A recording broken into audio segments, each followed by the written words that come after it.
So this chapter, especially verses 11 to 30, lay the groundwork for the rest of the Gita, because it explains the difference between the body and the soul, and that's the basis, the pratishtha, or the basis upon which everything else grows. You can't really have bhakti if you think you're your body and you're not eternal soul.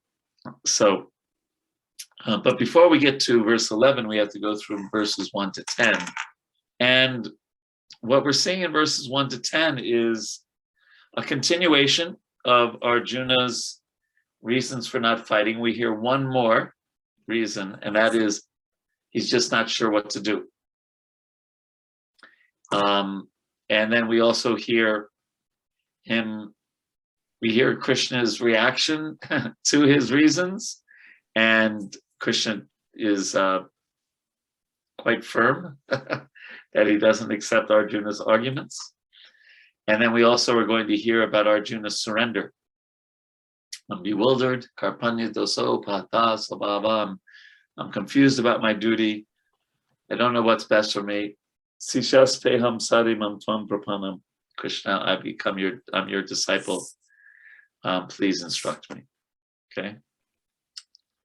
Like that. So are we ready?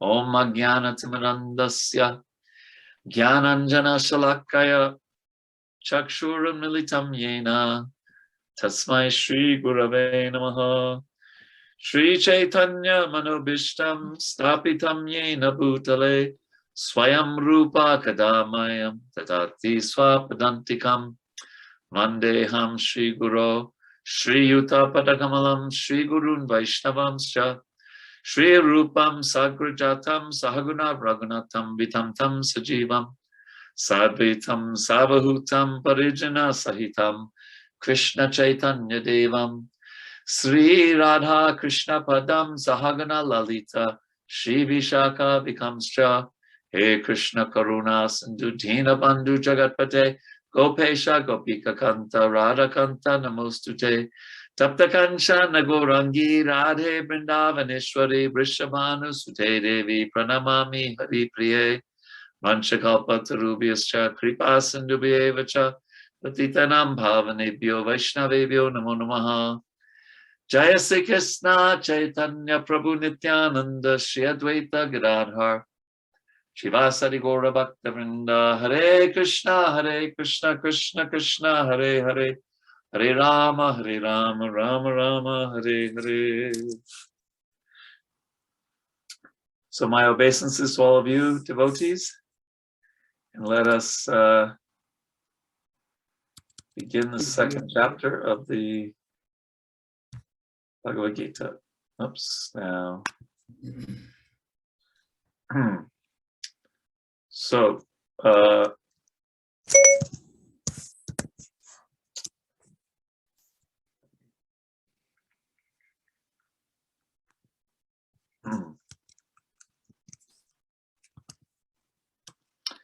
so Sanjaya said, seeing Arjuna full of compassion, his mind depressed,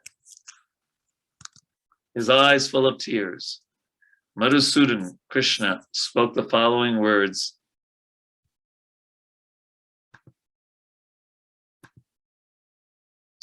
And Prabhupada writes in the purport that material compassion, lamentation, and tears are all signs of ignorance of the real self. We heard this also in what verse was that? Anyway, or last, I think it was 29 or 28 of chapter 1. And Prabhupada also says that compassion for the dress of a drowning man is senseless. Similarly, a man fallen in the ocean of nescience, which means ignorance, cannot be saved simply by rescuing his outward dress, his material body. So we have to, it's a challenge in one sense being a devotee of Krishna, because we want to keep our mind fixed on the fact that we are spiritual, we're the soul, we're not this body. And at the same time, we have to take care of this body. one time in Vrindavan, Prabhupada said that the sequence of priorities is first health, then chanting, then seva, then reading. And the idea is that if you don't have your health, it's very hard to chant. I don't know if you ever had that experience. If you're really in some pain or something, unless you're quite an advanced person, or you're just really exhausted, maybe you had COVID and trying to chant at that time, it's not so easy. So not health just so you can be a bodybuilder, but having reasonable health at least really helps us perform our sadhana, our devotional practices. So the fact that we're not our body doesn't mean that we can neglect our body. When you study Ishopanishad, the person who does that is not glorified in the Ishopanishad. So it is good to take care of our health. And Prabhupada would take a walk every day. In the 6th chapter of the Bhagavad Gita, where it's said, Yukta Hara Viharas Cha Yukta Swapnava Bodhasya Yogo Bhagavati Dukkha. I missed one of the lines there, but it says that one should be temperate in their habits of eating, sleeping, working, and recreation. And it said that one way to that yogis practice recreation is by walking. And Prabhupada didn't just walk slowly; he walked really fast. So he did, and he had a massage every day. Massage is very good for your health. So he did take care of his health, even though he had such a strenuous life, traveling around the world 14 times in 11 years, etc. So,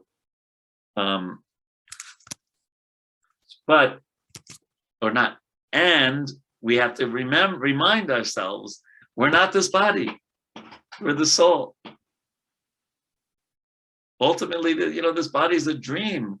On one level, it's a dream, as we're going to learn in the 16th verse today. It's a dream because it's temporary, not because it doesn't exist.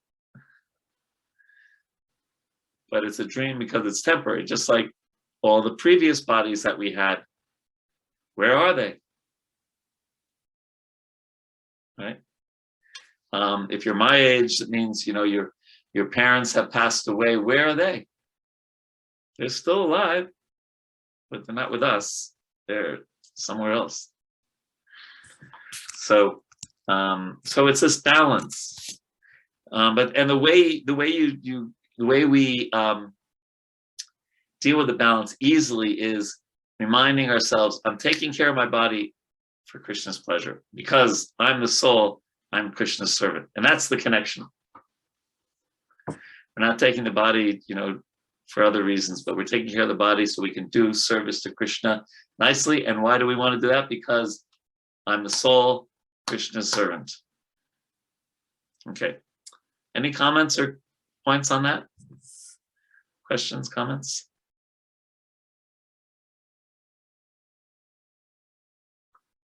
Okay. I guess that then it's clear. All right, and thank you to those that are on video. It's nice to see people.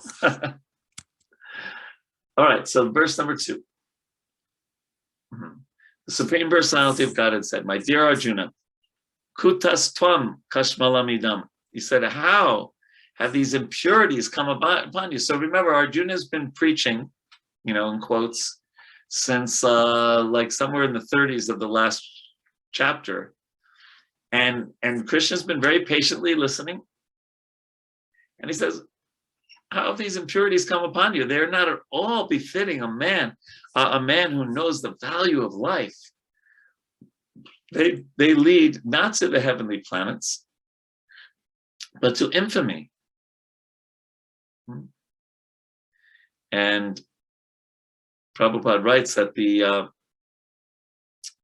in the presence of the Supreme, this is toward the last paragraph, in the presence of the Supreme Personality of Godhead, Arjuna's lamentation for his kinsman is certainly unbecoming. Therefore, Krishna expresses his surprise with the word kuta. Where from? Such impurities were never expected from a person belonging to the civilized class of men, the known as Aryans. So Krishna tells Arjuna that his many good arguments are anarya jushtam, not befitting an Aryan. And Arjuna's, they're in his impurities. Now, of course, he's playing the role of a person with impurities. We know that. They won't lead to swarga, right? They, aswargam is the Sanskrit. They will only be cause of his infamy, akirti, karam. Karam means the cause, and akirti means infamy. So Arjuna's will become infamous in the present, and then after he dies, he'll not go to the heavenly planets. So in this way, you know, Krishna is not approving of Arjuna's compassion, clearly. And then a little bit more. O son of Pritha, do not yield to this degrading impotence. It does not become you. Give up such petty weakness of heart and arise, O chastiser of the enemy. So,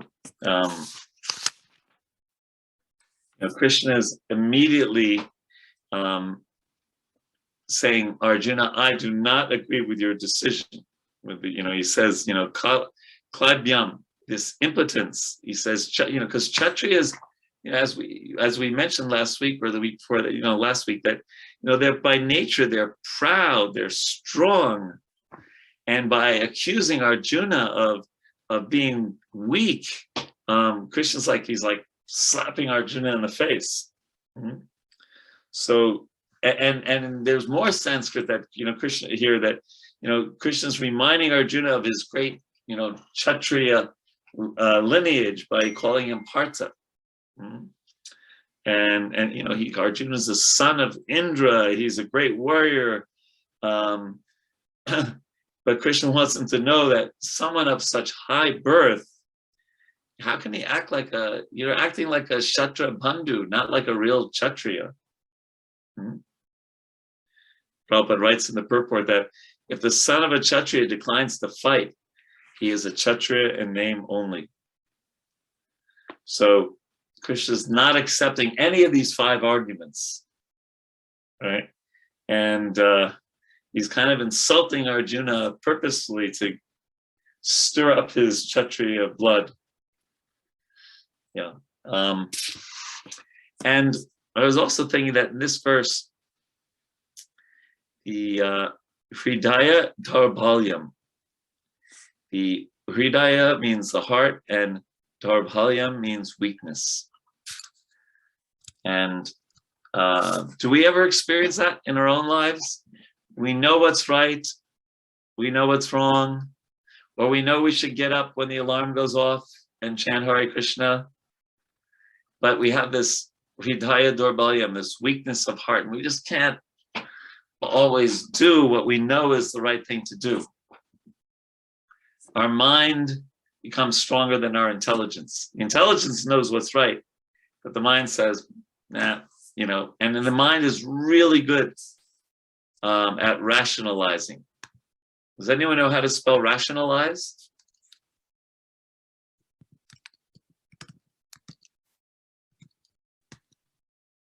Anyone? Yes, Prabhu, your question is, anyone knows rationalize? Do you know how to spell it? Rationalize? Yeah. Yeah. Well, I'll show you in the chat.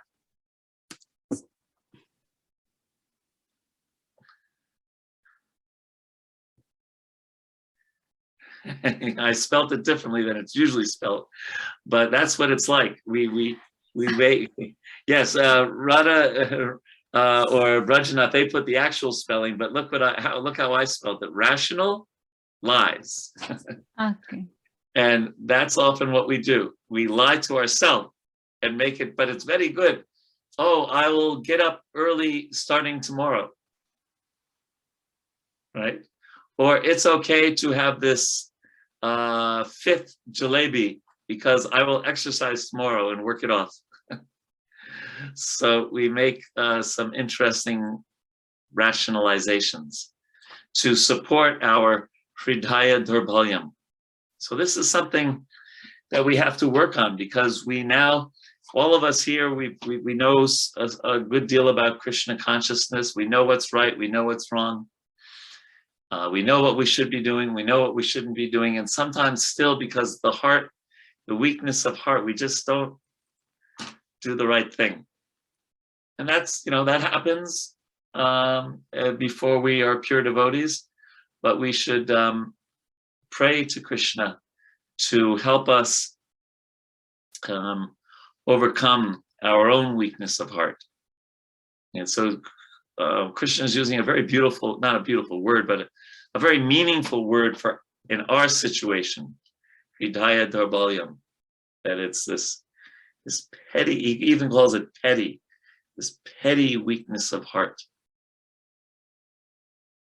It's something to deeply meditate on.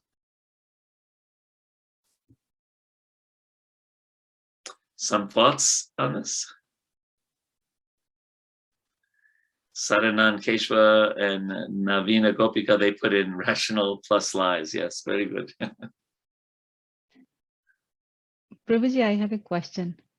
Yes. Actually, it is so confusing. Lord Krishna, we are reading and we know he is the controller of everything. The questions Arjuna is having, that is justified questions. If all the parents, family members are somewhere, so I so many times it clicked to my mind. Krishna gives the intelligence to behave, though there is free will, but at the same time, he also directs the free will even. Being a well-wisher of Pandav, and he could have done in much better way, how it come to this stage. By hearing, we can't imagine such situations killing own person. That always bewilder me. If Arjuna hadn't been put into Maya by Krishna, then we wouldn't have the Bhagavad Gita. We wouldn't be giving, Bhakti Shastri would be nectar of devotion, nectar of instruction, Ishopanishad. His plan is higher. So it's Krishna's plan.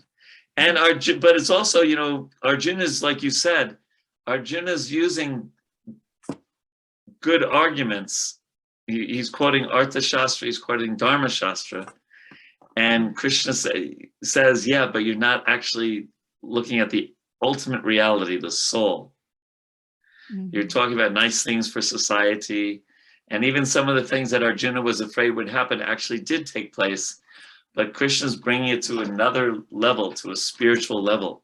In the Mahabharata before this, it was on all different levels. But now in Bhagavad Gita, he's bringing the philosophy that will get us out of this world completely. So yes, I was going to bring this up. Yeah, I was going to bring this up earlier, but yeah, he's speaking on Artha Shastra, Dharma Shastra, but not Bhakti Shastra. TK? Okay, thank you so much. TK. Other questions, comments?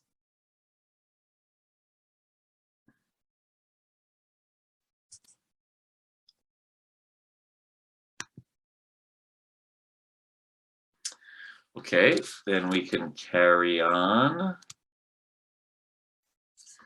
So then Arjuna speaks, and he says, O killer of enemies, O killer of Madhu, how can I counteract with arrows in battle men like Bhishma and Drona who are worthy of my worship? So he's not saying this is not because of weak-heartedness.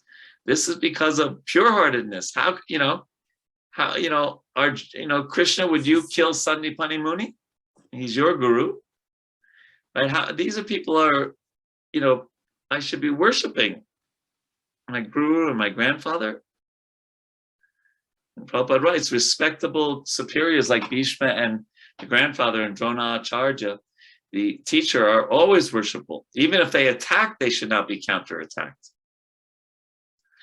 It is the general etiquette that superiors are not to be offered even a verbal fight. Right?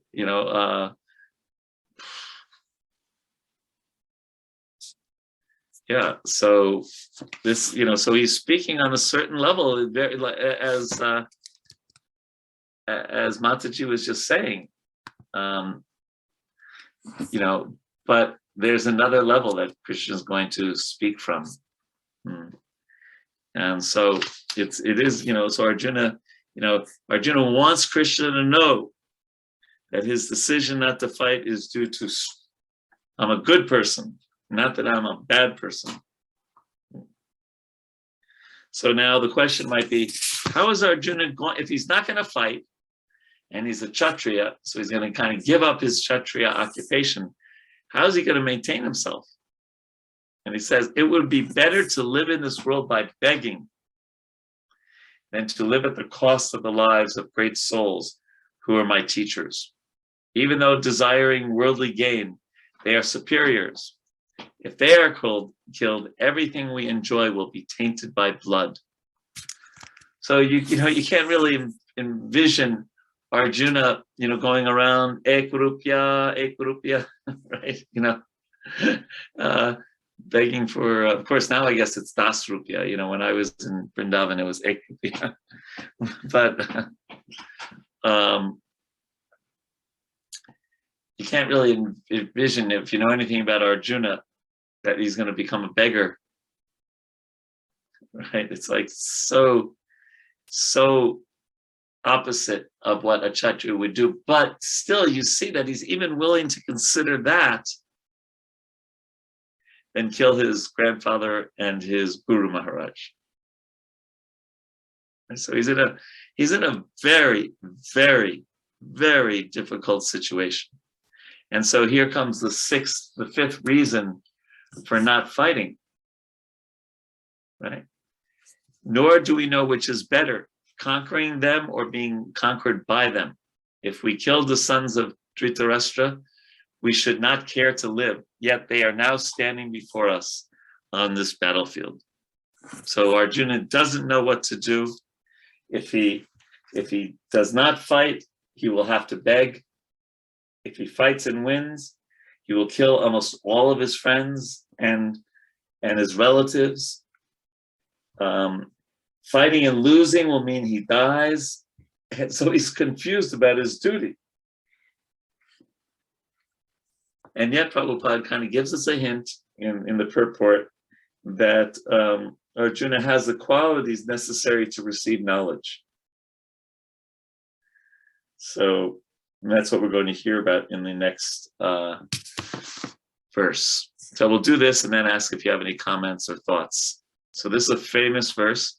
Karpanya doso pahata svabhava prichami tvam dharma samudachetaha.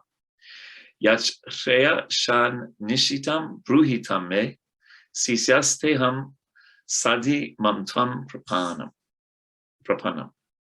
Now I am confused about my duty, and I have lost all composure because of miserly weakness. In this condition, I am asking you to tell me for certain what is best for me.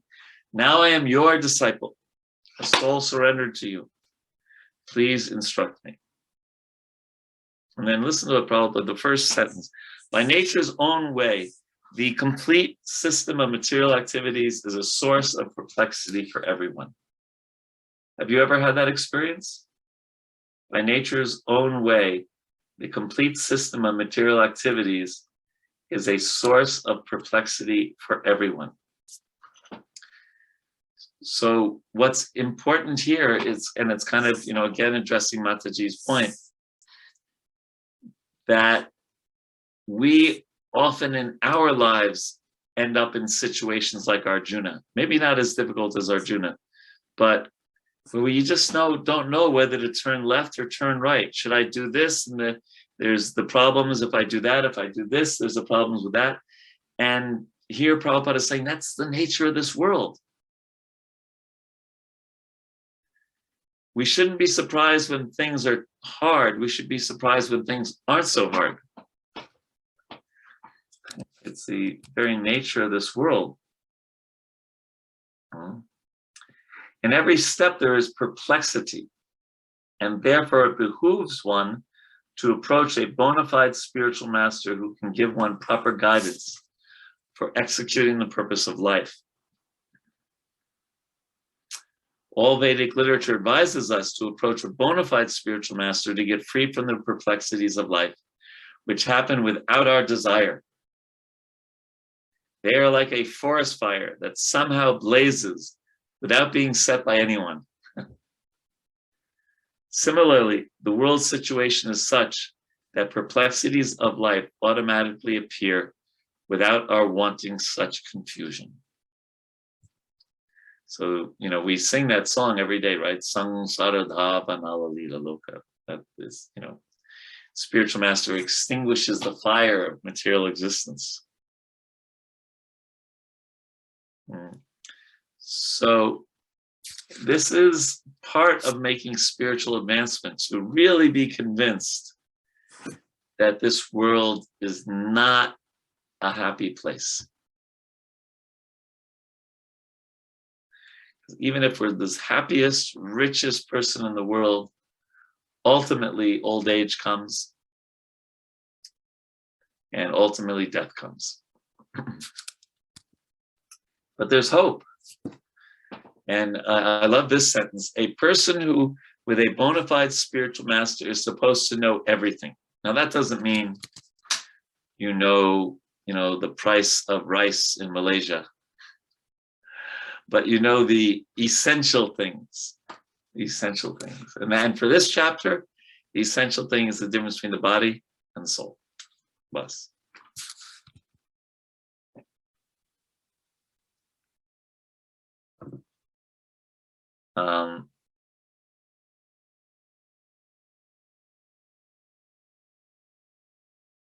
So, and the other thing that's interesting here is that Arjuna is offering himself to Krishna as a disciple. He, as Prabhupada writes, he wants to stop friendly talks.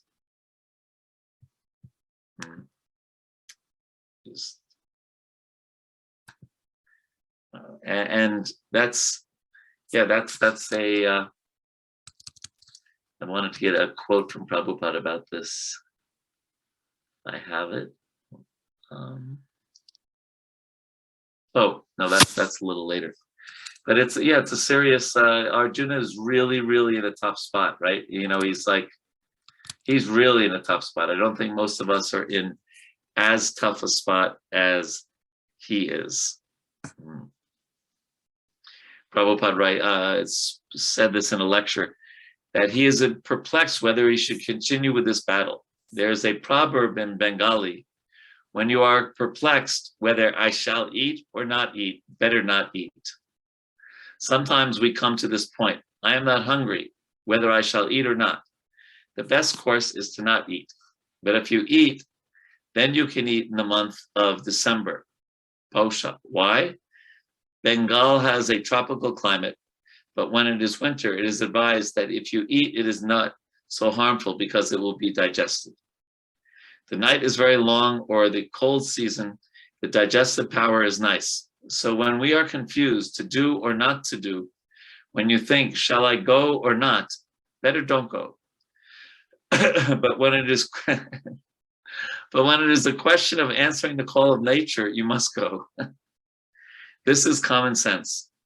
Similarly, Arjuna was perplexed whether shall I fight or shall I not fight. Excuse me.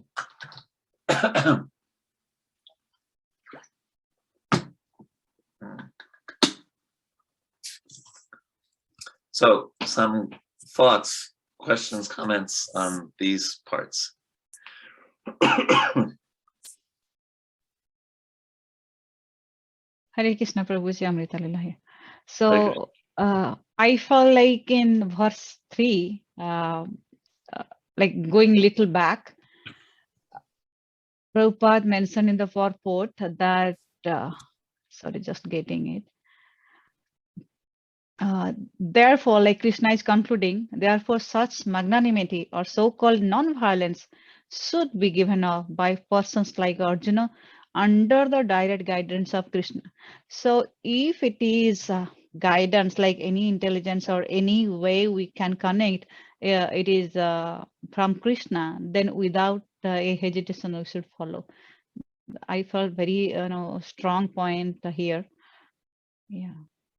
At the same time, you mentioned Right. like we never be in situations, even not a 0.1%. That's Arjuna was that time during the Right. And so we take guidance.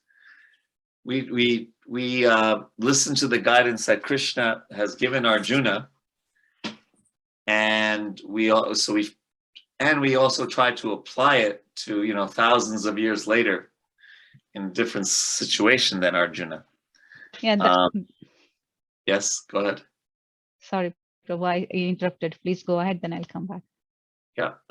And so that, and so we take guidance from Krishna and the Shastra, and we take guidance from other devotees, whether it's guru or other devotees. And we also use our intelligence that Krishna has given us to try to make the right choice. Yeah. So Yes. having said that, Prabhuji, Bhagavad Gita, as it a Gita of Krishna, direct words from Krishna. So that itself said, everything can be followed. Everything should be followed, right? Not can be, should be followed, because it's direct instruction from Krishna. Yes, well, yes, and how to follow it in a different culture than the one Arjuna was brought up in, we have to sometimes consider, right? Because like in this time, in the Mahabharata time, the lines in the Varnas were very pure. Yeah. People would marry, they would marry within the Varna almost most of the time, right? There was Anuloma and Pratiloma, but generally, you would marry, for example, a Kshatriya woman would marry a Kshatriya man, they'd have Kshatriya children, and now everything is a Kitri. Yeah, Kitri. Right? It's very, you look at the matrimonials, and the main concern is, does a person have a green card? Do they, how many lakhs of do they make per month? And how light is the color of their skin? And these kind of things are more important than, than other considerations. So we have to adjust things, but also,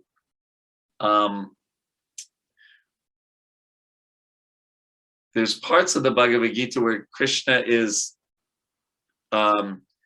appealing to Arjuna's material desires so not everything is the same in what Krishna says, but any of the verses that especially, for example, a little later, he's going to say that, for one who's been honored, dishonor is worse than death. But then we know that Lord Chaitanya says, Trinada pi sunichenada, one should be humbler than a blade of grass. So he's kind of saying, well, if you do think you're your body, and if you do think you're a Kshatriya, then dishonor is worse than death. So we have to, follow Krishna intelligently. Yeah. All right. That said, Prabhuji, like it's very difficult for all of us, because if we don't have exact or maybe very deep understanding of all the shastras. So if we'll follow one, then it will be contradict others. But if we'll very deeply understand the tattva behind it, like at what time Chaitanya Mahaprabhu said, and where Krishna is saying to Arjuna in the Kurukshetra, so that also differentiates. Yes, and generally Prabhupada will, in his purports, he'll clarify everything. Yeah. But you're learning. You've studied Nectar Devotion, Nectar Instructions, so don't think you're not gradually becoming learned. You are. Dire, slowly. Yeah. Thank you so much. I don't know if it's Sadanand Keshava Prabhu or his good wife, Navina Gopiga, but they say how to convince people that there is another world which is full of happiness. So how would you answer that question? Anyone on any of the other Bhakti Shastri students here? How would you answer that question, that how to convince people there is another world which is full of happiness? What would you do?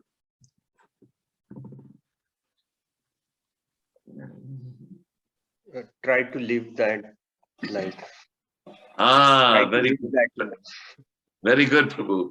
So if you show, this is mentioned in chapter 3, verse 21, that if you show by your own example how happy you are in Krishna consciousness, and then you tell people you think this is happy, the spiritual world is even more, they have faith in you and faith in what you're going to recite from the Gita. Excellent. Anything else? Hare Krishna, Prabhuji, Dandavat Pranam. Yes, Prabhu. Prabhuji, we can also say in a manner that, as per the scriptures, it is mentioned that this place is, Dukhalayam Ashashvatam. And in the same scriptures, it is mentioned that there is a place which is full of joy. So that way also we can, kind of connect it. Right. So if they have faith in Shastra, then it's easy, right? Right, Vraja Prabhu? Yes, Prabhuji, yes. Yeah, but if they don't have faith in Shastra, it becomes a little more challenging. One thing that I found, in addition to these beautiful statements that you both just made, is there's certain things like this second chapter that make a lot of logical sense, right? You're not your body, you're the soul, the difference between a dead body and an alive body. Consciousness is a symptom of the soul. And all those basic things that we're going to hear, if we don't run out of time, this evening. And that they appeal to the intelligence, right?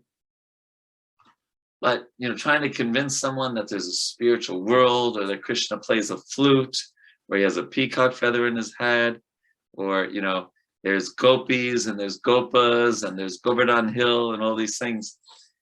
For someone not familiar, it's not so easy.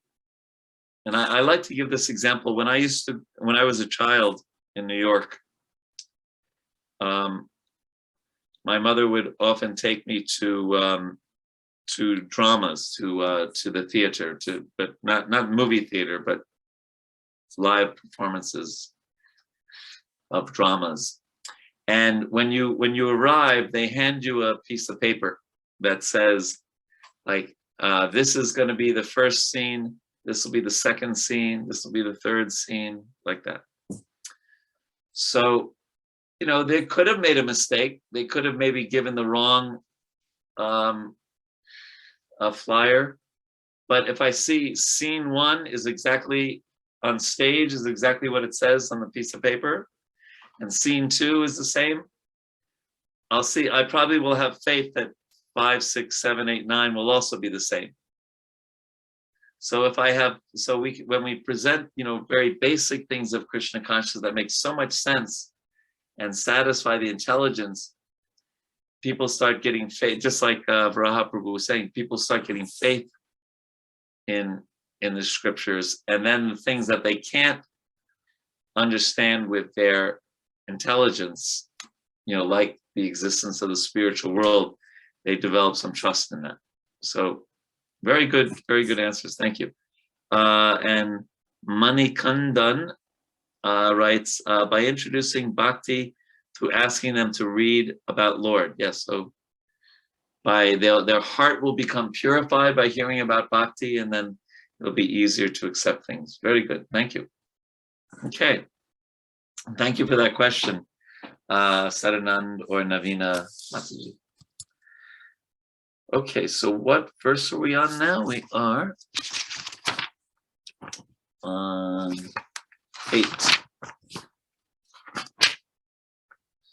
So Arjuna is continuing his concerns here, and he says, I can find no means to drive away this grief, which is drying up my senses.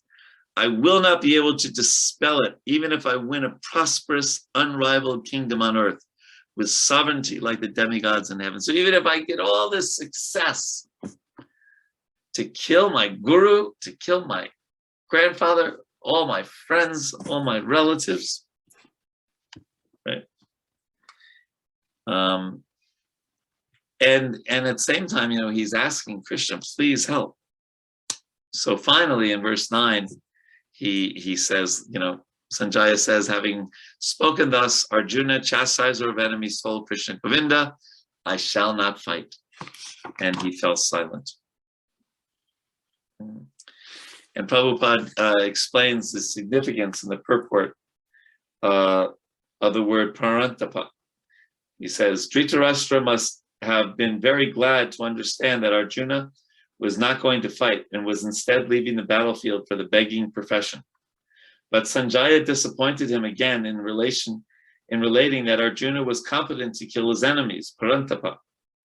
Although Arjuna, for the time being, was overwhelmed with false grief because of family affection, he surrendered unto Krishna, the supreme spiritual master, as a disciple. So now Sanjaya, he next tells Dhritarashtra Krishna's reaction to Arjuna's words. And I'm just having a little computer challenges here, so just give me a second.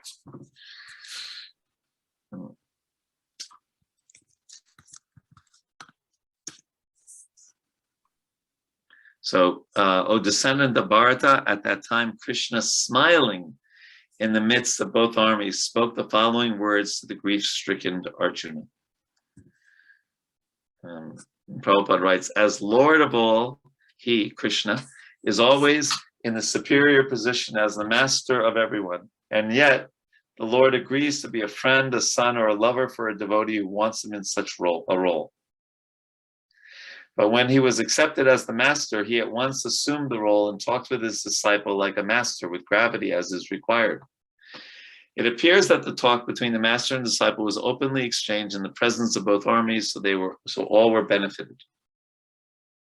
So, but yet it does say that he was smiling, and Prabhupada spoke about this in Los Angeles. He said, so Arjuna was very serious and Krishna was smiling. Just see the fool. What is he doing? Therefore, there was necessity for instructing Bhagavad Gita. The fool has to be instructed. He was smiling. Arjuna was very serious, just like sometimes a child is very serious and the father smiles. So now Bhagavad Gita will be spoken. He has accepted Krishna as spiritual master. Krishna will now instruct him. And in another class in Los Angeles, Prabhupada says, politicians are sometimes perplexed in political situations and claim, this is my land, my country. And other party also claiming, this is my land, my country. And they fight very seriously. And Krishna smiles. What nonsense to claim my country, my land. Krishna says, it is my land. And they are claiming it and fighting over it. Actually, the land belongs to Krishna, and these people are under illusion, claim, this is my land, it is my country. Forgetting how long he shall belong to this country or his nation. That is called illusion. So, we have a war going on, right? Not too far from India, in Ukraine, and, people are saying, this is my land, this is my land. And Prabhupada is saying, no. When did you buy it from Krishna? It's Krishna's land. And he even says, how long shall it be your land? As long as we have this body, but who knows the next body? So any questions, comments, or thoughts on that? Hare Krishna Prabhu, Navadip Mataji here. Yes, Mataji. I'm just going off video for a second, but I'm listening to everything. Go ahead. Sure. Throughout the shlokas, whenever Arjuna speaks, he is demonstrating that he's confident about winning the battle. So, which means he's confident about his physical prowess as a warrior here. The only conflict is his mental state of mind. So that seems to be the primary conflict, the one between your confidence in your ability versus your emotional tug of war that is going on. So, is that an accurate way to look at this? It's an interesting one. I've just went off video. I have to take some medicine. So he's confident about winning, but you're saying, but emotionally, he's, well, say it again. Let me make sure I understand. On the one hand, he's clearly demonstrating that he's confident that he will win the battle. That's the assumption throughout, at least one. Right, because he said, even if I win, how will I enjoy it? Yes. Because the premise is that he's going to kill, he's going to defeat. That's the premise on which he's speaking. Mhm. So, I mean, is that the right way to understand it? That on the one hand, he's very confident about the outcome, but the tug of war is really on the emotional side. Emotional, dharmic,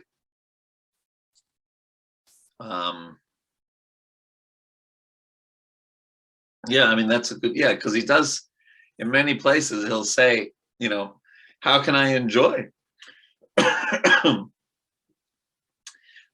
if I win, right? Because all the people I would enjoy with are going to be dead. And plus I'm going to get pop, I'm going to get sin. And why should I, you know, just because they are bad people, why should I, you know, fight fire with fire, so to speak? So yes, but the thing is, Matsuji, we can understand his emotions. Because could anyone here, even in your dream, think of killing your guru? Right? Not even in your wildest, you know, dream. And we can't say that just because Dronacharya was not his spiritual guru, he was his military guru. The connection was so amazing, and Bhishma is a pure devotee. And you know, Pitamaha, you know, the grandfather, though he's not seminally his grandfather, but we all understand that. So we can definitely relate to Arjuna's problem, his situation. So it's not just like he's kind of this weak emotional person. Yeah, but I think that's a really nice point. I hadn't thought of that. Thank you for that. There is a question in the chat. So all the persons in the battlefield heard the exchanges between Arjuna and Krishna. That is what we heard. That's what I just read that, right? Yeah, so they were benefited. Everyone was benefited in one way or another, right? Because everyone who died on the battlefield attained liberation because Krishna was present. Just trying to, it appears that the talk between master and disciple was openly exchanged in the presence of both armies, so that all were benefited. And then Prabhupada gives a beautiful, in other places, so the Bhagavad Gita is not intended for any particular person, society, or community, but for all people at all times. Yeah. Okay. Other question? Yes? Hare Krishna, Prabhuji. Yes, Prabhu. Prabhuji, connecting question to what you just mentioned, that both the armies heard the message of Bhagavad Gita. So we can say Arjuna's doubts were clarified and he was ready to discharge his duty. So I was just wondering, what would be the situation of the army men of Kauravas, because they were fighting on the side of Duryodhana, who is against the religion, incorrect things he was doing. So when they heard the message of Bhagavad Gita, how would they infer that, and how would they take that? Because they know that it is going to be difficult for them. Well, it's hard for me to say, but they had a Kshatriya spirit. They were all Kshatriyas, and for the Kshatriya, you win and you get the reward. You lose, you go to heaven. So they're like, it's all good. And sometimes they didn't care that much what side they were on, but they just wanted to have a good fight. Yeah, I think that happened with Salya, right? Wasn't it Salya in the Mahabharata who was coming to fight for Arjuna? But then Duryodhana made these beautiful arrangements for him and his army. And, Salya didn't know who had arranged this, but it was just fantastic, while they were coming to Kurukshetra. And Salya said, I don't know who arranged this, but whoever did, I will definitely fight for them.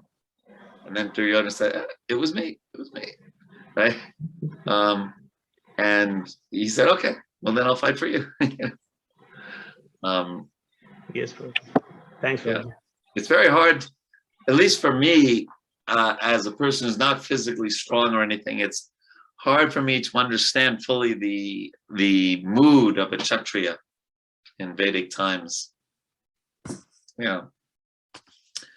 Okay, so now we go to a totally different, that's that section, and it's all finished now. We've heard Arjuna's 5 reasons for not fighting.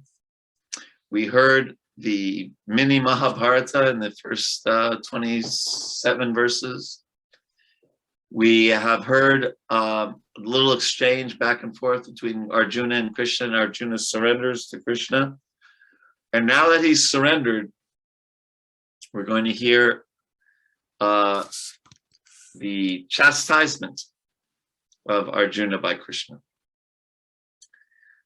Shri Bhagavano Vacha Asotjan Ambasotjastvam Pragyabadams Chabasase Katasun Agatasuns Cha Nanu Sochanti Pantita.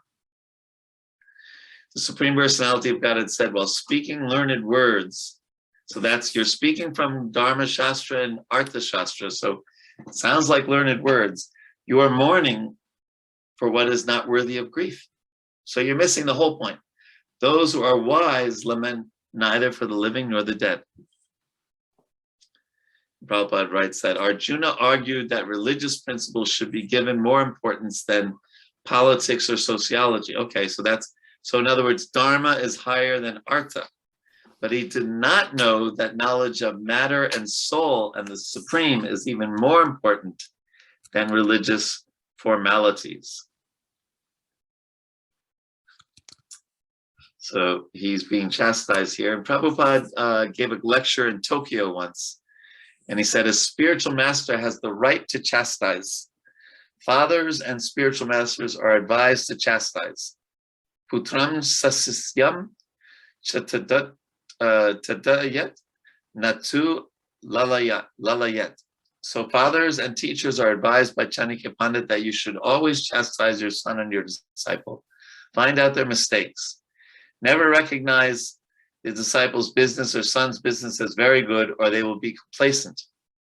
If you simply pat, they will develop many faults. But if you chastise them, they will be very much qualified. So as far as we are concerned, when our spiritual master used to chastise us, we took it as a blessing. And he would chastise vigorously. Damn, rascal, foolish, stupid. Anything, all good words. One day it so happened, and it was not my fault. Another old godbrother was. Prabhupada was speaking and I was enjoying listening. That gentleman, a retired doctor, wanted to say something. He should not have done so. And Prabhupada saw it and became so angry. So in other words, he was trying to say something to Prabhupada, like a side conversation. Prabhupada, my spiritual master Prabhupada says, he knew that my attention was drawn to this other god brother. He chastised him like anything. He was old man, actually almost his age, my Guru Maharaj's age. He was paying 60 rupees in those days per month. So he became so angry that, do you think that because you pay 60 rupees, you have purchased your guru? You can do anything and anything? He spoke like that, very strong words. Do you think that I am speaking to others? Do you know everything? You are diverting your attention. So in many ways, he was very, very angry. So this is nice to chastise. Therefore, as soon as Krishna was accepted as guru, immediately he chastised his disciple. So, you have to weigh that. Prabhupada would say different things at different times, but we see here that Krishna begins his lesson with the chastisement. Okay, so then the next verse is any questions or comments on the first verse, on that 11? I think it's pretty straightforward. So the next verse is a really important verse because if understood correctly, it defeats Mayavad philosophy. Never was there a time when I did not exist, nor you, nor all these kings, nor in the future shall any of us cease to be. And Prabhupada writes a little after the Katha Upanishad quote, the Supreme Personality of Godhead is a supreme individual person. And Arjuna, the Lord's eternal associate, and all the kings assembled there are individual eternal persons. It is not that they did not exist as individuals in the past, and it's not that they will not remain eternal persons. Their individuality existed in the past, and their individuality will continue in the future without interruption. Therefore, there is no cause for lamentation for anyone. The Mayavadi theory that after liberation, the individual soul, separated by the covering of Maya or illusion, will merge into the impersonal Brahman and lose its individual existence is not supported herein by Lord Krishna, the supreme authority. And then a little later, when one I love this sentence. When one accepts Krishna as an ordinary man, the Gita loses all importance.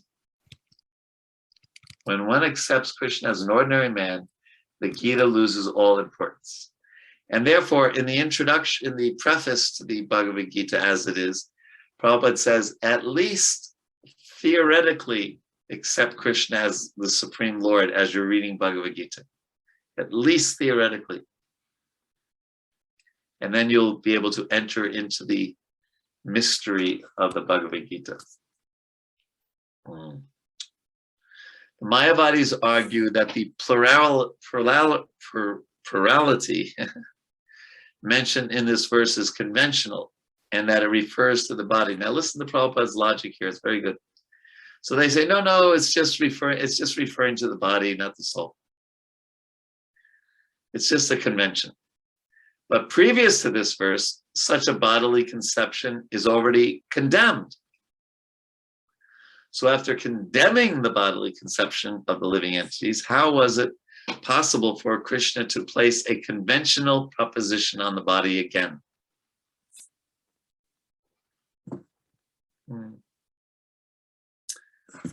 And then Prabhupada says that really, you have to become a devotee. The non-devotee's approach to the teachings of the Gita is something like that of a bee licking on the bottle of honey. One cannot have a taste of honey unless one opens the bottle. You have to have the experience of Krishna consciousness ultimately to surrender.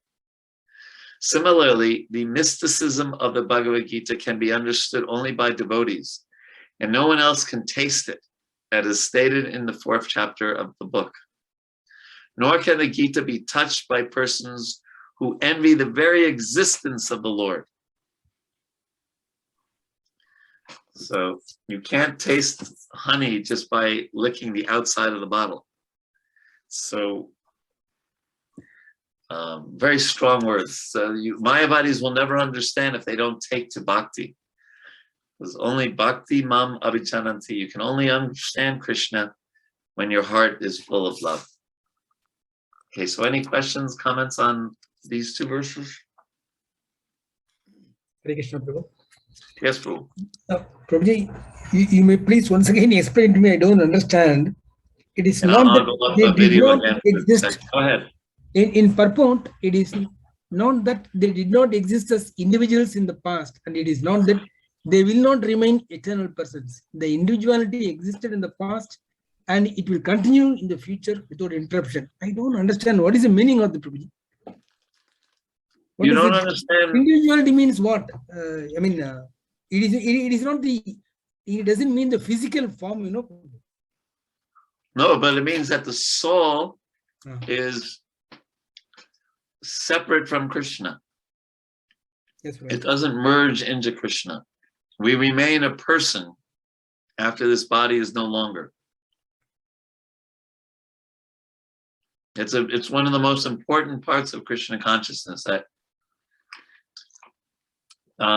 if you ever seen that picture of Madhvacharya and he's going like this, right? Yes. And that means he's not saying, like in America, that means peace. But that wasn't what he was doing.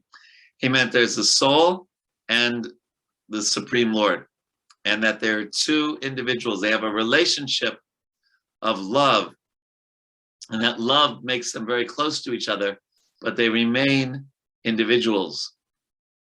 And that's very important. So that's why this verse is so important. Krishna is saying, before I was a Krishna, I'm now Krishna, I will always be Krishna.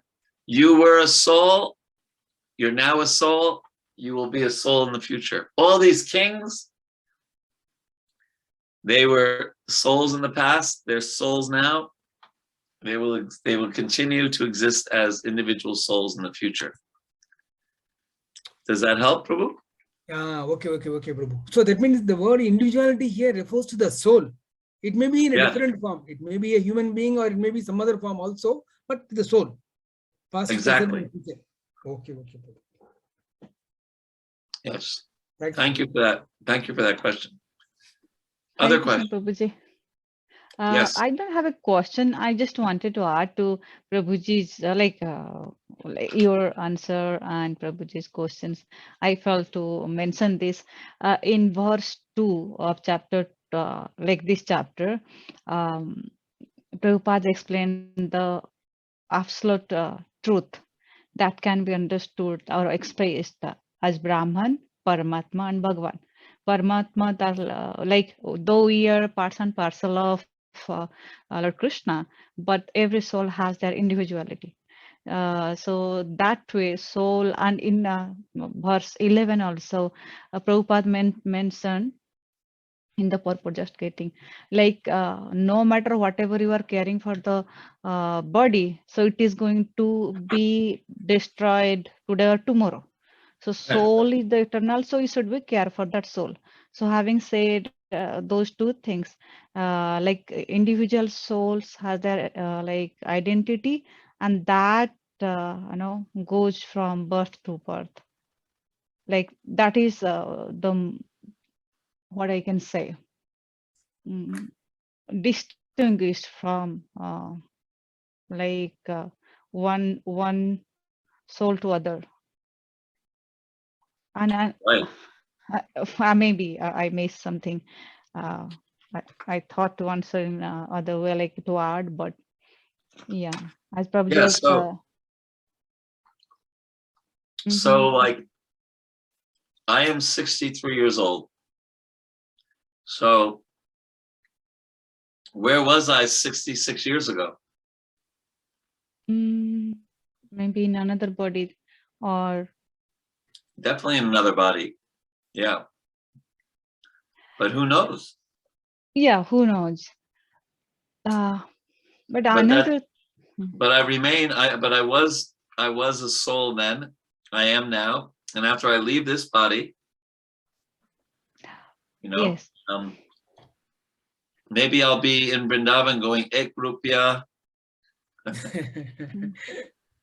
But not necessarily, Prabhuji. Every time the Suchma Sharira gets the like another body, sometimes it doesn't get a body. It stays as it is for many years, but at the same time not going to other superior planets. No, but generally we take another body unless we take the body of a ghost, but that's rare. Yeah, so that Oh. just I wanted to We either mention. go up to the heavenly planets, we stay here, we become possibly an animal. So the human body is very special because in the human form, we can have Bhagavad Gita classes. You don't see cats and dogs having Bhagavad Gita class. So it's a real kind of fork in the road, right? You come to a fork in the road. Should you go left? Should you go right? And so a lot of people are going in the wrong direction, right? They're just using their human body, which is so rare and so special, but to act just like a Dvipada Pashu, right? A four-legged animal, a two-legged animal, sorry. So that's one of the, key instructions is to use our human form of life properly. Yeah, Prabhu. Is that right? True. Yes, Prabhu. And another thing, like this is like we used to give pinda to the Pitraloka. In the Shraddha, sorry, it may be out of context, Prabhu, but if time permits, I can get this question. You used to give pinda? Yeah, so my question was, suppose we give pinda to the Pitraloka in a sense like they are existing. They may not have got somebody or may or may not be. So like with our devotion or maybe with those process for the Shraddha, they may get liberated from that particular, like as you mentioned, they may be in a ghost body or they might not be in a good body. So that way there is a chance if we'll do that, then they will be getting liberation. Is that true, Prabhuji? Like or why? Yeah, I mean, it is part of the karma kanda, part of the Vedic tradition. I don't know that much about it. Of course, Lord Chaitanya, he performed the Shraddha ceremony, not because it needed to be done because he's God, but because it was part of the culture at the time. But the most important part to understand is that devotees don't really need to worry about that too much at all, because bhakti does so much more, right? It says that bhakti, so many generations before, so many generations after, are liberated if a devotee becomes in love with Krishna. True. So, yeah, like that. Prabhupada once said that a few times. He said that if you leave your body in Vrindavan, it's very special. So my mother left her body in Vrindavan. Yeah. So I'm thinking maybe I'm okay. Like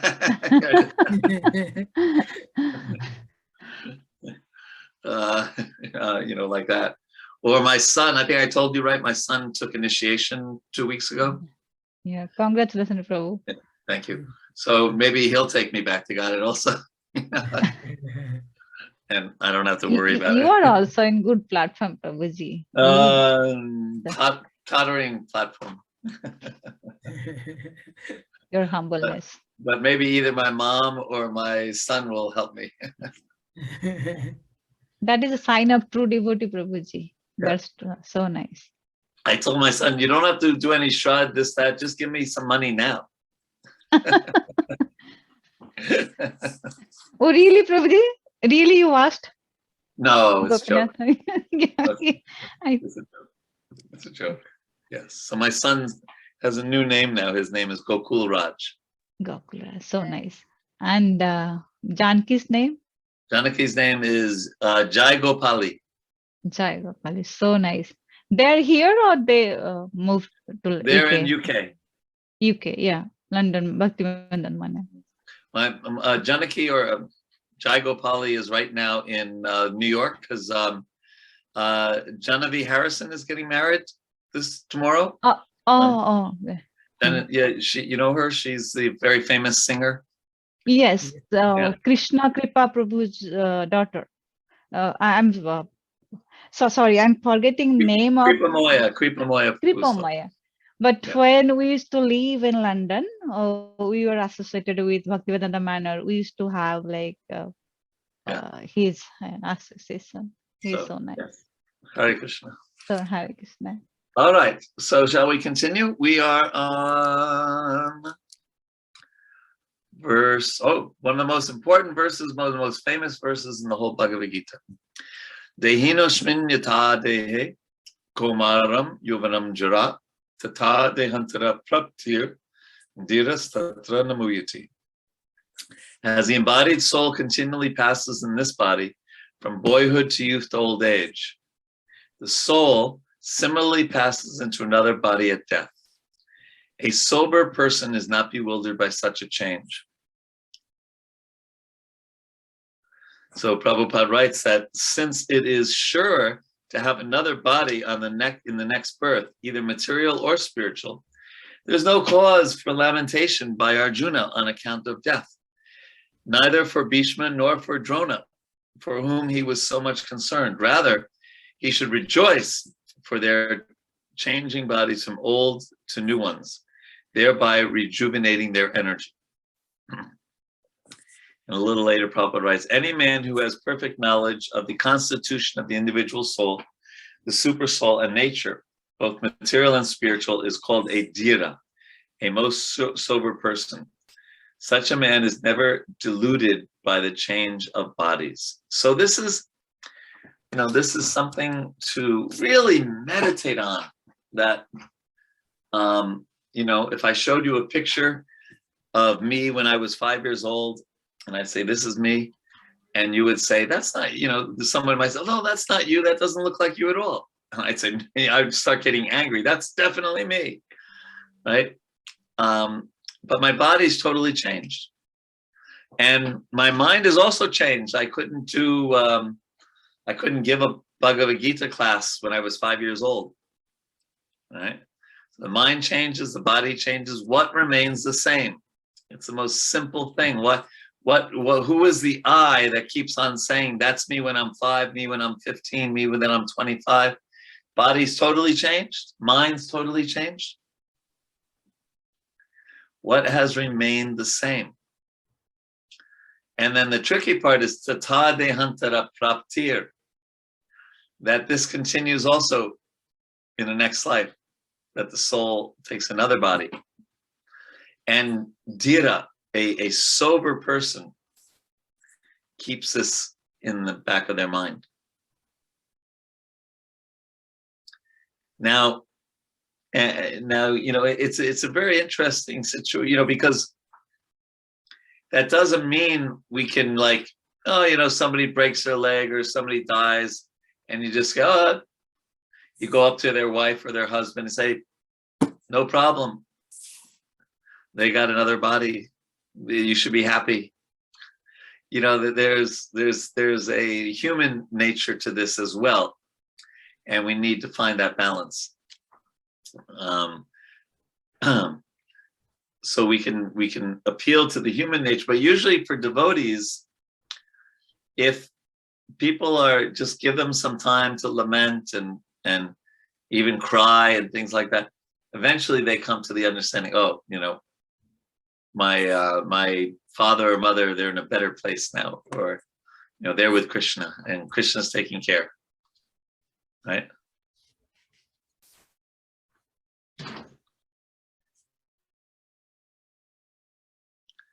Right, and somebody wrote me a private message saying that Sripad Madhvacharya states in his explanation that the word dehina used here indicates that jivas have have a change in body, but the Supreme Lord's body does not change. Yes, Krishna does not change his body. Or at least all of his incarnations are Satchit Anand. So this verse, this is the verse that convinced me to be a devotee, or to try to be a devotee. That makes so much sense, because and the whole idea of reincarnation and karma.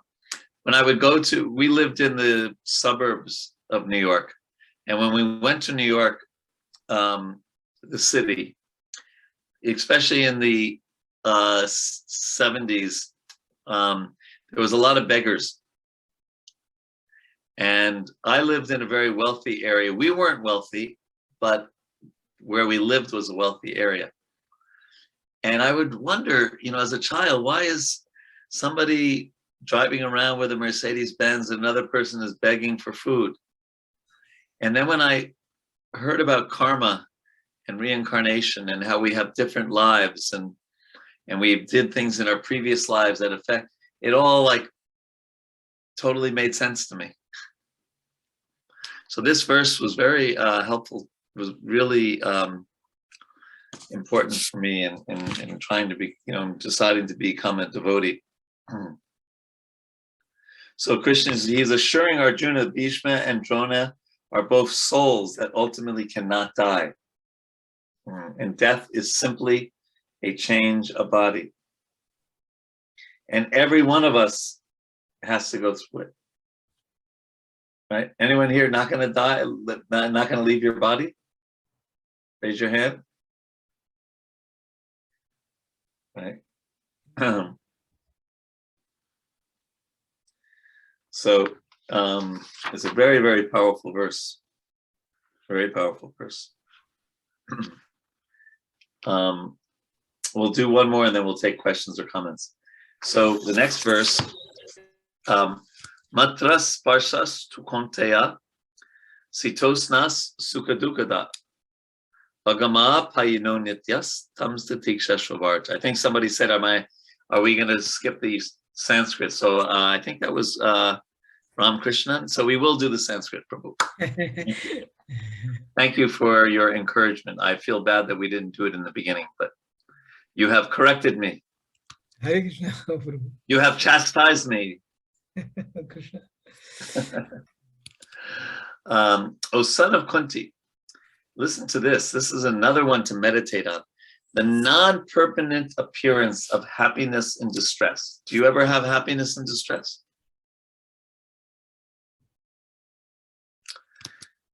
And their disappearance in due course. Does the happiness go away sometimes? Does the distress go away sometimes? Are like the appearance of the winter and summer seasons. Now, I assume where you live, there is a little difference between December and June, even though you don't get snow like where I am, right? So winter comes, summer comes, winter again, summer again. They arise from sense perception. It's a lot of it is in our mind, O Sayana Bharata, and we should learn one must learn to tolerate them without being disturbed.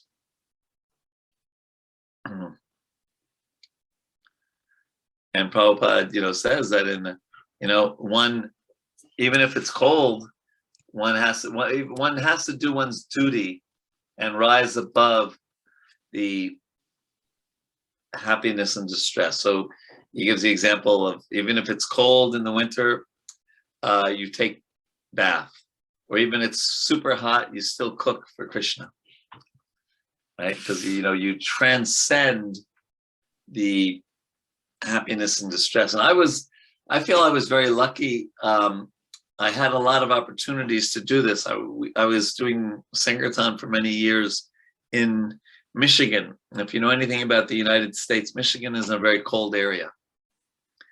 And the winters are bitterly cold, bitterly cold. I'm trying to think in Celsius. Minus 30, minus 40, I don't know, something like minus 30 or something like that. Minus 20. Very cold. And windy also, the wind and the snow. But my duty was to go out on the streets and distribute books. So it was a great way to not listen to my mind, because my mind was saying, do not go out. It's freezing. But my intelligence was saying, no, no. Matra sparsastu kunteya sitosnastu padukada. Right? Tam satik shashva bharat. That no, you have to just tolerate these things. So it was great training for me to tolerate like that. So some questions, comments on 13 or 14? There's Yes. a vexing question, I'm sure all Vexing? of us have, which is, there is a statement that Prabhupada makes in the purport, that one has to follow the prescribed rules and regulations of religious principles in order to rise up to the platform of knowledge, because by knowledge and devotion only can one liberate himself from the clutches of Maya. Okay. Now, for a Kshatriya, this concept of, yes, you may have a conflict between the Kula Dharma and the Kshatriya Dharma. You have to fight because you need to re-establish Dharma. But when Dharma deteriorates even within a single family, when another individual is not dharmic, who may happen to be a family member, then the advice that we receive is we should tolerate. So how do we reconcile the two? Kshatriya, it's easy. You have to maintain Dharma because there is a larger cause at stake. Uh-huh. Well, every saint has a past, and every sinner has a future. Right? So we try to help a person who may be adharmic to become dharmic again. And I think I gave the example in the past of Prabhupada's sister, who we would call Pishima, and that her husband was not a devotee, and they're Bengali, so she would cook fish for her husband.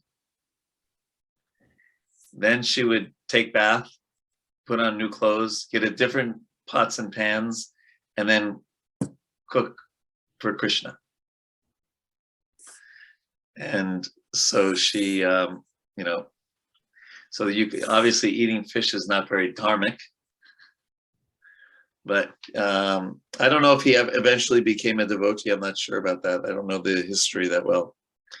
But that's why I think this came up earlier, is how do we apply these ancient teachings to practical time, place, and circumstance? And it's not always easy, right? It's not always easy. In a temple situation, if someone becomes adharmic, one of my first questions is, are they harming others? Are they trying to have an illicit relationship with some woman who visits the temple? Are they hurting a child? That's my first question. Are they only hurting themselves? Right? If they're hurting someone else, then it's like, cello, I'm sorry, you have to leave the ashram, right? Because we have to first protect innocent people, right? So that's kind of black and white. The gray area is they're very sincere, but they have some weakness. And that's where, it becomes a little gray, because, the material world is such a difficult place. And now with, these things, these phones, and, there's so much Maya you can get into in just 10 seconds on your phone or on your laptop. We have to balance having a high standard and being compassionate. And that usually depends on the time, place, and circumstance, Desha Kala Patra. Because on one hand, you let someone stay in the ashram and they're not following strictly, you may be bringing down the others. On the other hand, by being compassionate, the other devotees, their hearts soften and they say, oh, they also think, gosh, if ever I have a problem, they will also deal with me with love and with love. So my point is, it's a long answer to your question, that it depends on the situation. Is that all right? So sometimes I suppose even here, maybe we have to look at the bigger picture. So on one hand, you feel by tolerating it, you're allowing, assuming that you're reading the situation accurately, that you are allowing and encouraging a dharma. But on the other hand, if you tolerate it, then you're retaining the social fabric of family institutions. Yes. And there's a third alternative, is you tolerate it, but you try to bring the person back to proper behavior. Or you tolerate it, but you give them a warning and one more time and I'm sorry. So there's many options depending on the time, the place, and circumstance. Yeah, I think the challenge really comes when the other person may be totally indifferent. Yeah, well, in that case, then maybe that's a problem. Yeah. But this is trick. This is a tricky thing. In the if you remember, the 6th chapter of the Bhagavad Gita, Nectar of Devotion, begins with discussing the difference between a principle and a detail. And Prabhupada would talk very strongly principles from the Vyasa-san. Then when he was dealing with individuals, he would adjust things according to time, place, and circumstance. In the Vyasa-san, he would say, no divorce, bas. And then on personal situations, what to do, So, yeah. So we have this challenge that we want to be compassionate and loving and kind and have a high standard. Okay. So verse number... Hare Krishna Prabhuji. Yes, go ahead. Sorry. Just I want to I felt these two verses are so important in a sense, like whatever Lord Krishna is trying to make Arjuna understand about, you should not be worried for all those family members, because they are existing and they will be also existing in the form of soul. So they know me on Sade, that means soul will be so crisp, I feel. Those two verses are related and that can be taken one way to a solution for both Arjuna's worry. First of all, we should not be worried because we changes our clothes and we pass from child to youth, old age kind of. So souls pass to body, from body to body. So that means one sense is you should not be worried whoever is going to kill, they will be existing in a different body. And second, you should not be too much worried about, you should take same the distress and happiness. So in these 2 points, the problem solved. I felt yeah, so important. Yeah, problem solved. I should worried. And in verse 2, Prabhupada mentioned as this, as Krishna guided, Krishna direct word. So no hesitation to follow that way. And Arjuna was in that platform. Yes, Arjuna was on that platform. Yes. Yeah. Thank you. Okay, one more doubt, Prabhuji. I'm sorry. Prabhuji, I'm Yes. sorry. This chapter, reading chapter 2, lot of doubts it creates. That's why frequently we have to ask so many questions to you. One No, I question- like the questions. The questions keep everyone awake, including me. Prabhuji, see the word material or spiritual in this verse 13 has been used in 2 places. Right. One, soul is sure to have another body in the next birth, material or spiritual. Two, any man who has perfect knowledge of the constitution of individual soul, super soul, nature, both material and spiritual. Here my doubts, Prabhu. What is material and spiritual? Number two, what is the difference in the usage of these words in the context in which these words been used? Please clarify. Well, there's a material world and there's a spiritual world. Achha, okay. Um, Material world is and- the earth. This is Bhumi, earth. You mean? Yeah, well, there's this world, and there's a material body and a spiritual body. The material body is made of earth, water, fire, air, ether, mind, intelligence, and ego. Spiritual body is made of Sat Chit Ananda, Okay. the soul. So that's the difference there. And similarly, the material world is made of earth, water, fire, air, ether, mind, intelligence, and ego. And the spiritual world also is made of bliss, Sat Chit Ananda. So there are both material and spiritual bodies. There's also material and spiritual worlds.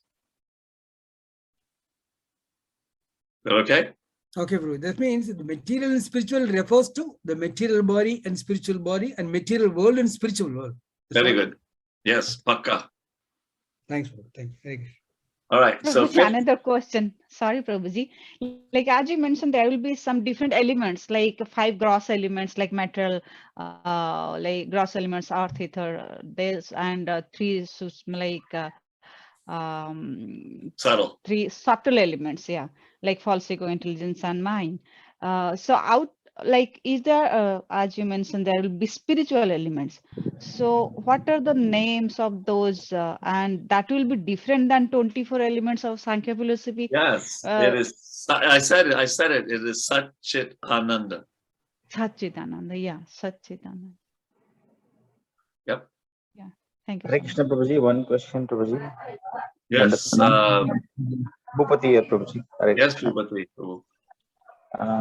We are all about thinking only of this gross body and things like that. We think of doing things in the material body, but we also know that we have to attain the Satchit Ananda. So being in this body, how can we actually attain that? That is the goal of life that we are trying to do. But we again and again fall into this elements of material energy. So how do we understand this, Prabhuji? Hare Krishna. So how do we attain such an Ananda body? There's a verse that says, I think we studied this in Nectar of Devotion. Iha yasya harer dasye karmana manasagira nikilavas yavas tasu jivan mukta sauchate. Then when we use our body, use our mind, use our senses only in Krishna's service, even this body becomes purified. Obviously, you still have to leave this body. Even Prabhupada had to leave his body, but the body becomes spiritualized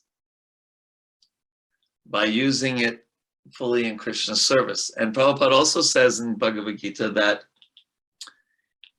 devotional service and the kingdom of God are the same. When you're absorbed in devotional service, you are in Vaikuntha.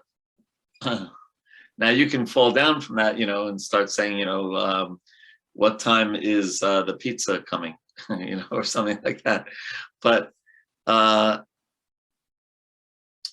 so that's one answer to your question. The other answer is, and this will be mentioned in several places in Bhagavad Gita, Bhakti Amam Abhijananti, Krishna says that we engage fully in devotional service. And that will then, you see, let's say after we leave this world, we leave this body, Krishna says, well, okay, what kind of body should this person get? Did they act like a cat and a dog? Maybe they're going to get a cat and dog body. Did they act in a good way? Well, maybe they get another human body. Did they always serve me? Well, then they don't need a material body at all. Let's give them a spiritual body. Right. So it is a question of getting absorbed in spiritual practices, especially hearing and chanting about Krishna, that will allow us to get a spiritual body. Okay. Hare Krishna, Prabhuji. Thank you very much. Dandat Pranam. Hare Krishna. Thank you for the great question. Okay, now 15. O best among men, Arjuna, the person who is not disturbed by happiness and distress and is steady of both is certainly eligible for liberation. So again, similar to the last verse. And then this is a very interesting verse 16. Oh wait, I didn't read the Sanskrit. Sorry about that, Ram Krishna. Yamhina vya tayant yete purusham purusharshabha sama dukam sukam dhiram somritat vaya kalpate.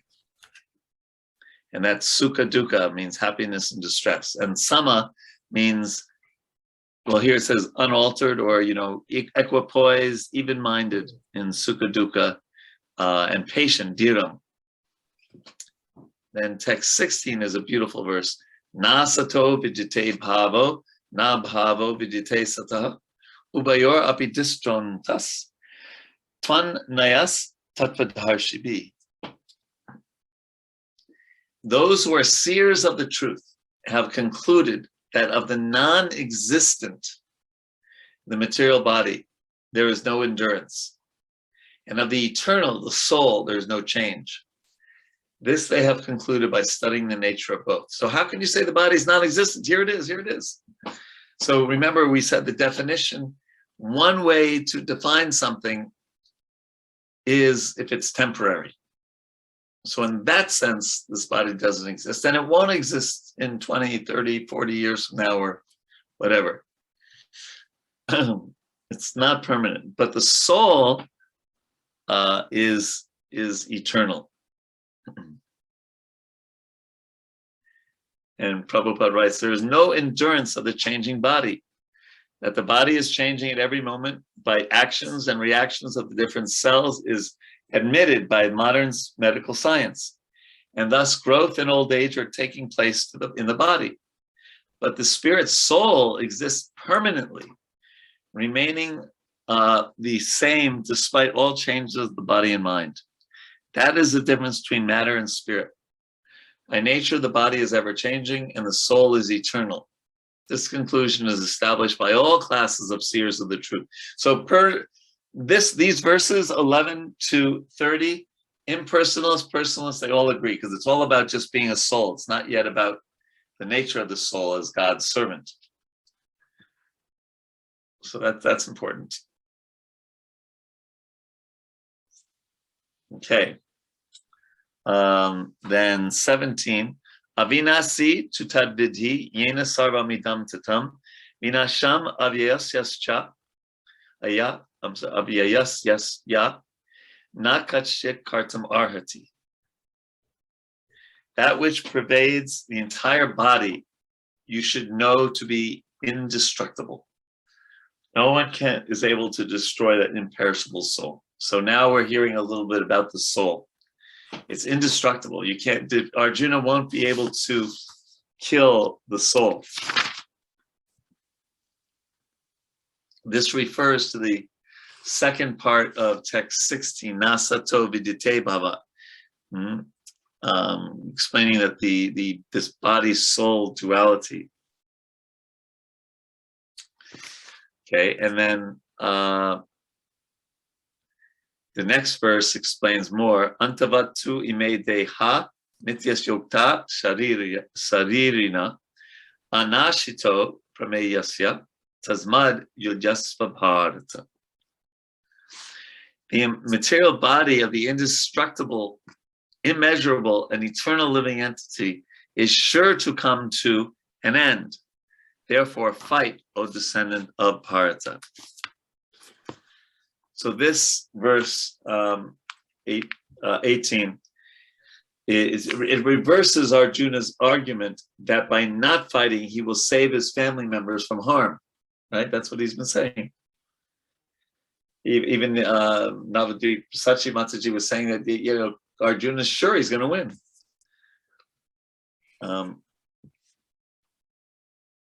But here it's saying that, no, they're going to be harmed because everybody must perish. No material body exists forever. So in that sense, fearing for the death of others is ignorance. The soul, the real person within the body, is indestructible. And therefore, Prabhupada writes that, so from both viewpoints, there is no cause of lamentation, because the living entity as he is cannot be killed, nor can the material body be saved for any length of time or permanently protected. And then the next verse, 19, and then we'll take questions after 20. Na enam veti hataram, yas chainam manyate hatam, ubhau tau na vijanito, nayam hanti nahanyate. Neither he who thinks the living entity the slayer, nor he who thinks it's slain is in knowledge, for the self, the soul itself, slays not nor is slain. And Prabhupada in the purport says the point that I made a few minutes ago, that this, however, does not at all encourage killing the body. The Vedic injunction says, Mahim syat sarva bhutani, never commit violence to anyone. Nor does understanding that the living entity is not killed encourage animal slaughter. Killing the body of anyone without authority is abominable and is punishable by the law of the state as well as the law of the Lord. Arjuna, however, is being engaged in killing for the principles of religion and not whimsically. And finally, the last verse we're going to do today. Najayate mariyate vakadachin nayam bhutva bhavita vanapuyam ajo nitya shashvato yam purano nahanyate hanyamane sharire. For the soul, there is neither birth nor death at any time. He does not come into being,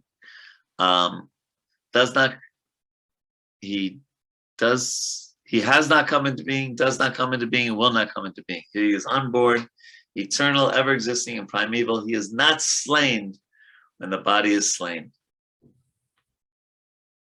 Prabhupada writes, anything which has birth also has death. We don't think about that, right? There's a cute baby that's born, and we think, oh, so cute, we pull their cheeks or whatever. But it's but anything which has birth also has death. And because the soul has no birth, he therefore has no past, present, or future. Did you get that? Because the soul has no birth, he has no past, present, and future. He is eternal, ever existing, and primeval. That is, there is no trace in history of his coming into being. Under the impression of the body, we seek the history of birth, etc., of the soul. The soul does not at any time become old as the body does. The so-called old man, therefore, feels himself to be in the same spirit as in his childhood or youth. And the soul has no byproduct either, Prabhupada writes. And a little later, the soul is full of knowledge, or full always with consciousness. Therefore, consciousness is the symptom of the soul. That's one of the main points. Consciousness is the symptom of the soul. So we're going to hear a little bit more next week, up to verse 30, about the soul. We are a soul, and we're part and parcel of Krishna, and we're meant to serve Krishna. Okay, any questions or comments?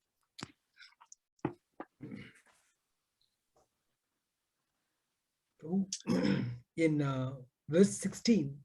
16, okay. 16, the word soul and spirit soul I find interchangeably used. Are they same, Prabhu, or two different? Yeah, they're same. Soul, spirit soul, both are same.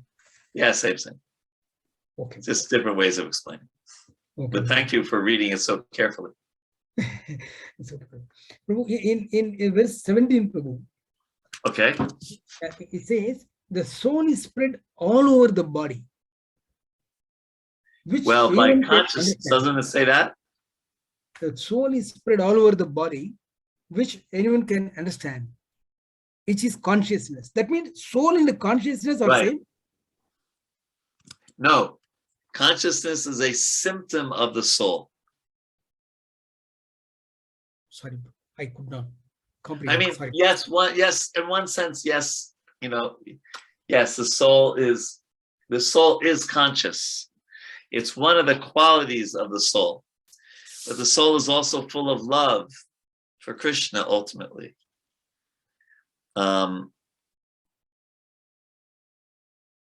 Yeah, we kind of think of, oh, the soul is like this little piece of light in our heart, or like the size of a cookie or something, But in the spiritual world, the soul is all of the consciousness. I don't know if you've ever, and I don't mean to,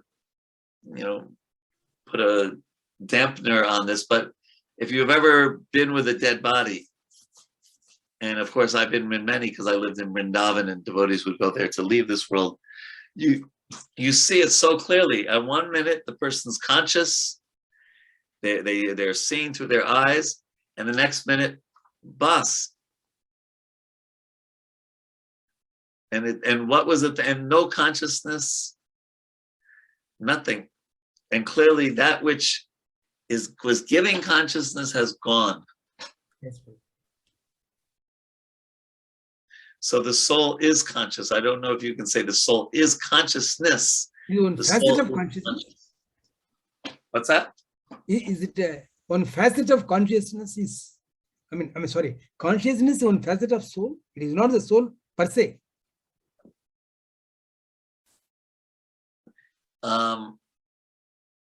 I'll just say the soul is conscious. I think that's a better way to look at it. The soul is always conscious. But I think you can say consciousness and the soul are the same. Depends on what you mean by the word consciousness. Right?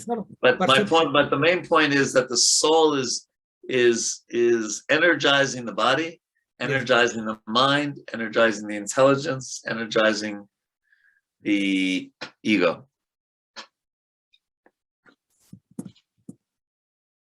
Okay. Yes, Uma writes, Arjuna is engaged in killing for the principle of religion and not whimsically. Is jihadi, principle of Muslims, justifying their killing of non-believers committing blasphemy or similar lines? Well, first of all, you don't hear this a lot in India, but there are many Muslims who think that that's a misunderstanding of jihadi, right? That it doesn't mean the way extreme people have taken it to mean. But your point, Uma, is well said, that it's tricky because people sometimes go out, kill somebody and say, God made me do it. Right? I'm doing this for God. But first of all, we have to remember that Arjuna was a true Kshatriya, right? And he took time, he took the whole Bhagavad Gita to explain why he should do something. He just didn't say, go out and kill the rascals, right? And we have to be careful because a lot of terrible things in the world have been done in the name of religion. There was the Crusades to, kill all the people who were not Christians at one time, hundreds of years ago. And so many examples of using spirituality for one's own political ends, right? And so Krishna ultimately, the important thing to Krishna is not that Arjuna fights, really. It's that Arjuna develops his love for him. Yeah. And, just as Arjuna's duty was to be a Kshatriya, our duty might be to be a housewife or a businessman or a businesswoman or this or that, and we do that duty. Not that we go out and kill people, not that we go out and fight like Arjuna. And there are many Muslims, at least in this country, that are non-violent and don't believe in violence and think it's a misunderstanding of jihad. So I don't think we would say that, going into a crowded place and killing yourself and then killing so many other people with a bomb is a spiritual activity. But that, I don't want to get too into politics there. I hope that's helpful. Okay, anything else? So then I want you to read up until verse 41, including 41. 41's perhaps the most important verse in Bhagavad Gita. 241, perhaps. And at least for followers of Srila Prabhupada. And don't be surprised in 31 to 38 that Krishna talks on a material level. He says, if you think you're your body and you think you're a Kshatriya, you should still fight. So he brings the kata down rather than up. Okay, so it's wonderful having your association. Thank you. Thank you so much. Hare Krishna, Prabhuji. Thank you very much. Yes, Prabhu. Prabhuji, sorry, there was one question in the chat box. I'm not very sure if we have already answered that from Sadananda Prabhuji and Navina Gopika Mataji. Can I read it? Why do people try to relieve people in Pitri Loka? I'd have to research that. I don't know that much about it, and I don't want to guess. I'll try to find out about that.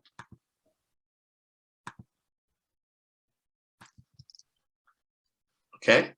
Okay, Prabhuji. Thank you. Thank you for pointing that out, Prabhu. I didn't notice it. Hare Krishna, Prabhuji. Usually what happens if I don't understand something or don't know something, I contact my secret. I'm giving away my secret now. I contact His Holiness Bhanu Swami. Very good. When I was in Vrindavan before the pandemic and I was giving Nectar Devotion class and someone would ask me a question, I would just call him up right on the phone right there and put it on speaker. All right, Pancha Kalpa Turubhya Sakri Pasangabhya Vichapatitanam Bhavanabhya Vishnu. Hare Krishna.